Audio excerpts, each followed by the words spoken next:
बाजार में एक रोड पर मागमा देवी रोज की तरह अपनी छोटी सी टोकरी लेकर मीठे पके हुए अमरूद बेच रही थी। उनकी दो बेटियां थीं, दोनों ही हीरे की तरह पली बड़ी थी। बड़ी बेटी नंदिनी सिंह देश की सरहद पर फौज में अफसर थी। छोटी सावित्री सिंह इसी शहर की डिस्ट्रिक्ट मजिस्ट्रेट यानी डीएम थी। माघमा देवी को अपनी बेटियों पर बहुत नाज था। जब भी कोई पूछता, अम्मा आपकी बेटियां क्या करती हैं, तो उनका सीना गर्व से चौड़ा हो जाता। वह कहती, एक देश की रक्षा करती है और दूसरी जिले की। लेकिन माघमा देवी आज भी कभी कभी बाजार में अमरूद बेचने बैठ जाती, पर अपनी बेटियों को कभी नहीं बताती। सब कुछ ठीक चल रहा था। तभी एक इंस्पेक्टर जिसका नाम अरुण चौधरी था, अपनी बुलेट मोटरसाइकिल पर वहां आया। उसने बाइक सड़क किनारे रोकी और सीधा माघमा देवी की टोकरी के पास आकर खड़ा हो गया। अरुण ने टोकरी में से एक अमरूद उठाया और बिना कुछ कहे मुंह में डाल लिया। माघमा देवी थोड़ी सकुचाई और बोली, साहब अमरूद मीठे हैं, आप चाहे तो तोल दूं? अरुण चौधरी ने अकड़ते हुए जवाब दिया, हाँ हाँ, दे 1 किलो। माघमा देवी ने कांपते हाथों से अमरूद तोलकर पॉलिथीन में दे दिए। अरुण ने पैकेट लिया, फिर से एक अमरूद निकाला और सामने ही काट कर खाने लगा। कुछ देर तक चबाने के बाद उसने मुंह बनाते हुए कहा, हो यह क्या बेचा है तूने?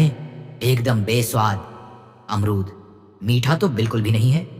माघमा देवी घबरा कर बोली, नहीं साहब, बहुत मीठे हैं, आप चाहे तो दूसरा छक्कर देख लीजिए। लेकिन अरुण चौधरी हंसते हुए बोला, चुप, तेरे अमरूद का एक दाना भी मीठा नहीं। तूने मुझे बेवकूफ बनाया है, और सुन, मैं 1 रुपया भी नहीं दूंगा, समझी? माघमा देवी ने हिम्मत करके हाथ जोड़ते हुए कहा, साहब मेहनत से लाए हैं, कुछ तो पैसे दे दीजिए बस। यही सुनते ही अरुण चौधरी का पारा चढ़ गया। उसने गुस्से में झुककर पूरी टोकरी उठाई और सड़क की दूसरी तरफ जोर से फेंक दी। टोकरी पलट गई और सारे अमरूद सड़क, गाड़ियों और नाली में बिखर गए। माघमा देवी हक्की बक्की रह गई। उनकी आंखों में आंसू भर आए होठ कांपने लगे। उनकी मेहनत और इज्जत दोनों ही सड़क पर कुचली जा रही थी। आसपास भीड़ जमा हो गई थी। लोग तमाशा देख रहे थे, कानाफूसी कर रहे थे, लेकिन किसी की हिम्मत नहीं हुई कि उस वर्दी वाले से कुछ कहे। फिर अरुण चौधरी ने अपनी मूंछों पर ताव दिया, बाइक स्टार्ट की और वहां से ऐसे चला गया जैसे कुछ हुआ ही ना हो। भीड़ में से किसी ने माघमा देवी की मदद नहीं की, लेकिन पास के ही एक घर की छत पर खड़ा एक नौजवान लड़का रोहित ये सब कुछ अपने मोबाइल फोन में रिकॉर्ड कर रहा था। उसका खून खौल रहा था। दोस्तों, असली जंग तो अब शुरू होने वाली है, तो दोस्तों आगे वीडियो में अंत तक बने रहिए, और अगर हमारे चैनल पर नए हो तो चैनल को सब्सक्राइब करें। वह माघमा अम्मा को बचपन से जानता था और उनका बहुत सम्मान करता था। उसने वीडियो रिकॉर्ड करना बंद किया और सोचने लगा कि इस वीडियो का क्या किया जाए। उसे पता था कि माघमा अम्मा की एक बेटी फौज में है। उसने कहीं से उनका नंबर जुगाड़ किया था। उसने तुरंत वह वीडियो नंदिनी सिंह के व्हाट्सएप पर भेज दिया और नीचे एक छोटा सा मैसेज लिखा, नंदिनी दीदी, देखिए आज बाजार में आपकी माँ के साथ क्या हुआ। हजारों किलोमीटर दूर बर्फीली पहाड़ियों के बीच बॉर्डर की एक चौकी पर नंदिनी सिंह अपनी राइफल साफ कर रही थी। तभी उसके फोन पर व्हाट्सएप का मैसेज टोन बजा। उसने फोन उठाकर देखा, एक अनजान नंबर से वीडियो आया था। उसने वीडियो प्ले किया। जैसे जैसे वीडियो आगे बढ़ा, नंदिनी के चेहरे का रंग बदलता गया। उसकी शांत आंखें गुस्से से लाल हो गईं। जब उसने इंस्पेक्टर अरुण चौधरी को अपनी माँ की टोकरी उठाकर फेंकते देखा तो उसके हाथ कांपने लगे। उसकी माँ, जिसने उसे और उसकी बहन को पालने के लिए अपनी पूरी जिंदगी लगा दी, आज सड़क पर बेबस रो रही थी और लोग तमाशा देख रहे थे। उसके अंदर का फौजी जाग उठा। उसका मन किया कि अब भी यहां से जाए और उस इंस्पेक्टर की वर्दी नोच ले। उसने अपने दांत भींच लिए। उसकी सांसें तेज हो गई थी। उसने तुरंत वह वीडियो अपनी छोटी बहन डीएम सावित्री सिंह को फॉरवर्ड किया। वीडियो भेजते ही उसने सावित्री को फोन लगाया। सावित्री उस वक्त अपने ऑफिस में एक जरूरी मीटिंग में थी।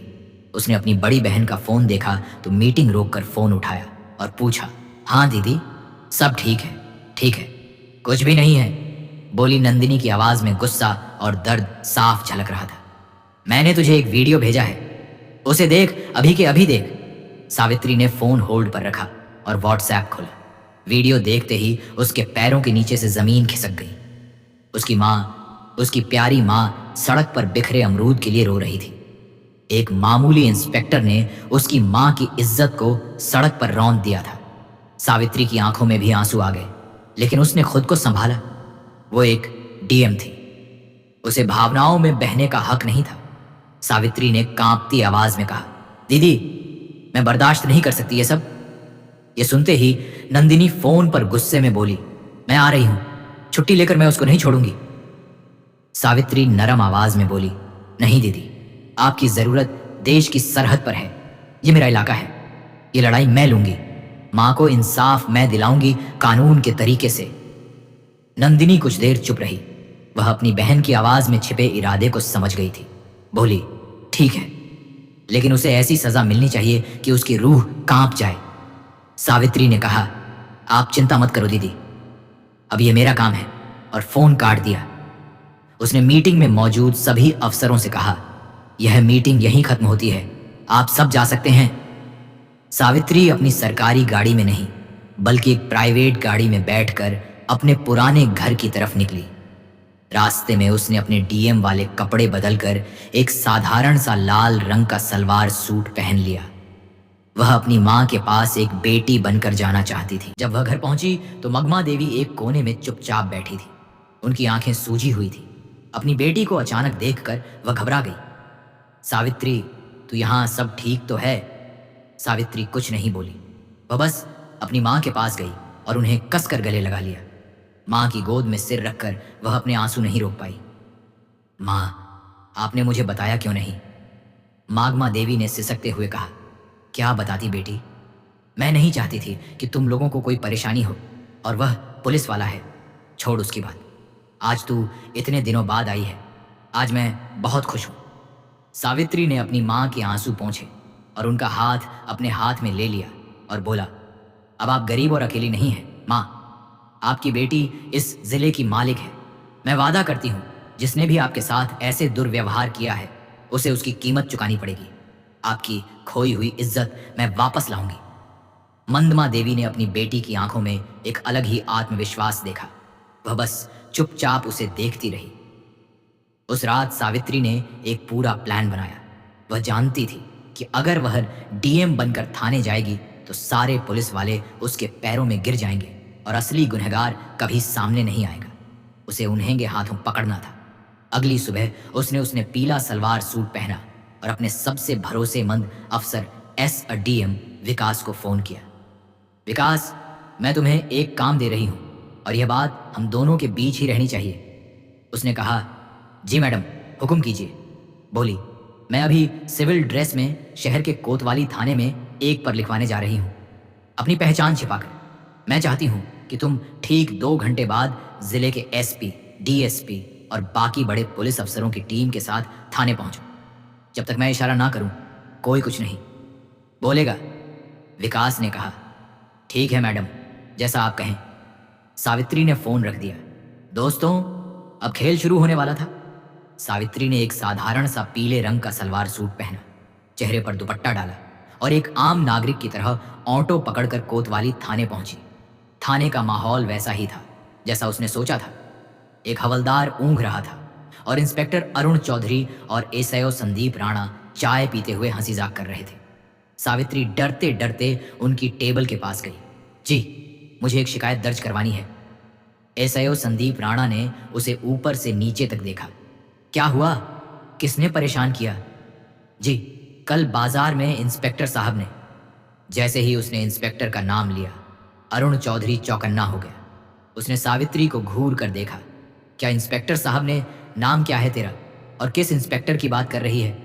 जी, आप ही थे। आपने कल बाजार में एक बुजुर्ग महिला के अमरूद की टोकरी सड़क पर फेंकी थी। मैं उनकी बेटी हूं। सावित्री ने अपनी आवाज में थोड़ी घबराहट लाने की कोशिश की। यह सुनते ही अरुण और संदीप जोर जोर से हंसने लगे। ओह, तो तू उस बुढ़िया की बेटी है? अरुण ने मजाक उड़ाते हुए कहा। तो क्या हुआ? सड़क पर गंदगी फैलाएगी तो लाठी पड़ेगी ना। चल भाग, यहां से कोई एफआईआर नहीं लिखी जाएगी। सावित्री ने थोड़ा साहस दिखाते हुए कहा, लेकिन यह गैर कानूनी है। आपने वर्दी का गलत इस्तेमाल किया है। एसओ संदीप, गढ़ जा, तू हमें कानून सिखाएगी? ज्यादा जुबान चलाई तो तुझे ही अंदर कर दूंगा। सरकारी काम में बाधा डालने के जुर्म में निकल।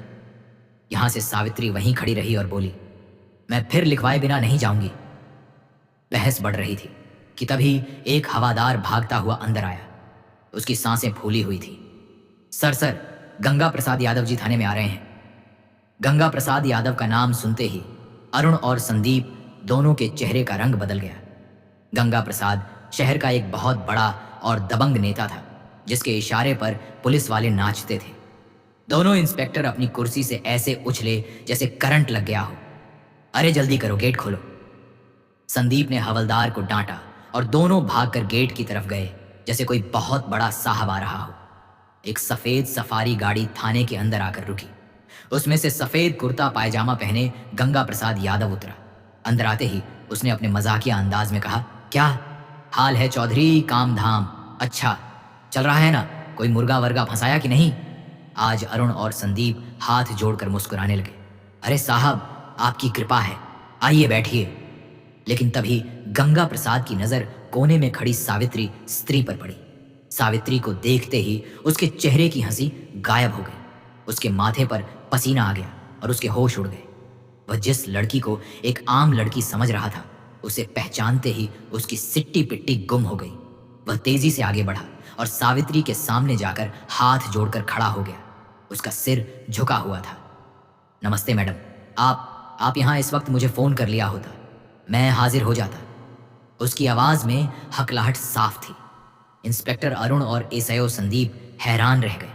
उनकी आंखें फटी की फटी रह गई। ये हो क्या रहा है? ये तो उस बुढ़िया की बेटी है, गंगा। प्रसाद जी इसके सामने हाथ क्यों जोड़े खड़े हैं? जिस आज गंगा प्रसाद यादव के सामने पूरा झेला झुकता है, वह इस साधारण सी दिखने वाली लड़की के सामने हाथ जोड़े क्यों खड़ा है? ये लड़की है कौन? अरुण ने धीरे से संदीप से पूछा। ये क्या हो रहा है? संदीप ने भी घबराहट में सिर हिला दिया। इससे पहले कि वे कुछ समझ पाते, थाने के बाहर गाड़ियों के रुकने की आवाज आई। एक के बाद एक लाल बत्ती वाली गाड़ियां थाने के सामने आकर रुकी। गाड़ियों से डीएसपीएस, डीएम और जिले के कई बड़े आईएएस एंड आईपीएस अफसर उतरे और तेजी से थाने के अंदर आए। वे सब आकर चुपचाप सावित्री के पीछे लाइन बनाकर खड़े हो गए। डीएम मैडम, सावित्री सिंह के सामने खड़े हो। डीएम मैडम, यह शब्द किसी बम की तरह थाने में फटा। अरुण और संदीप के पैरों तले जमीन खिसक गई। उन्हें लगा जैसे किसी ने उनके कानों में पिघला हुआ शीशा डाल दिया हो। वे कांपते हुए अरुण और संदीप के पैरों तले जमीन खिसक गई। उन्हें लगा जैसे किसी ने उनके कानों में पिघला हुआ शीशा डाल दिया हो। वे कांपते हुए सावित्री को देखने लगे, जिसे वे कुछ देर पहले अमरूद वाली की बेटी कहकर बेइज्जत कर रहे थे। सावित्री की आंखों में अब एक आम लड़की की घबराहट नहीं, बल्कि एक डिस्ट्रिक्ट मजिस्ट्रेट का रब और गुस्सा था। उसने अपनी ठंडी और कड़क आवाज में कहा, इंस्पेक्टर अरुण चौधरी, एनएसएचओ संदीप राणा। दोनों की आत्मा तक कांप गई। सावित्री ने आदेश दिया, एसडीएम साहब, इन दोनों के खिलाफ वर्दी की डांस दिखाने, एक आम नागरिक को अपमानित करने और अपनी ड्यूटी ना करने के जुर्म में रिपोर्ट दर्ज कीजिए। साथ ही इनके खिलाफ एक विभागीय जांच भी बिठाई जाए। एसपी साहब ने तुरंत अपने मातहतों को इशारा किया और दोनों इंस्पेक्टरों की बेल्ट और टोपी उतरवा दी गई। कल तक जो शेर बने घूम रहे थे, आज बीघी बिल्ली की तरह सिर झुकाए खड़े थे। तभी नेता गंगा प्रसाद यादव ने हिम्मत करके कहा, मैडम, नादान है, गलती हो जाती है, माफ कर दीजिए, मैं समझा दूंगा इनको। सावित्री ने घूमकर गंगा प्रसाद को ऐसी नजरों से देखा कि वह कांप गया। नेताजी, ये नादान नहीं, सरकारी वर्दी में छुपे गुंडे हैं, और जहां तक समझाने की बात है तो अब इन्हें कानून समझाएगा, और बेहतर होगा कि आप इस मामले से दूर रहें, वरना जांच की आंच आप तक भी पहुंच सकती है। गंगा प्रसाद यादव का चेहरा सफेद पड़ गया। वह समझ गया कि इस नई डीएम से टकराना आसान नहीं है। वह चुपचाप सिर झुकाकर वहां से खिसक गया, लेकिन उसकी आंखों में एक अजीब सी नफरत और गुस्सा था जो सावित्री ने पढ़ लिया था। अगली सुबह सब समझ लिए कि डीएम बेटी ने मां को इंसाफ दिलाया, लेकिन अभी गंगा प्रसाद के अंदर गुस्से की लहर दौड़ रही थी। लेकिन वह समझ गया कि अगर मैं भी गलत करूंगा तो मेरा भी हाल यही होगा। इससे अच्छा मैं खुद को बदलूं, वरना जो आज शान और शोहरत है उससे भी हाथ धोना पड़ेगा। तो दोस्तों, अगर ये वीडियो आपको अच्छी लगी हो तो चैनल को सब्सक्राइब करें और वीडियो को लाइक करें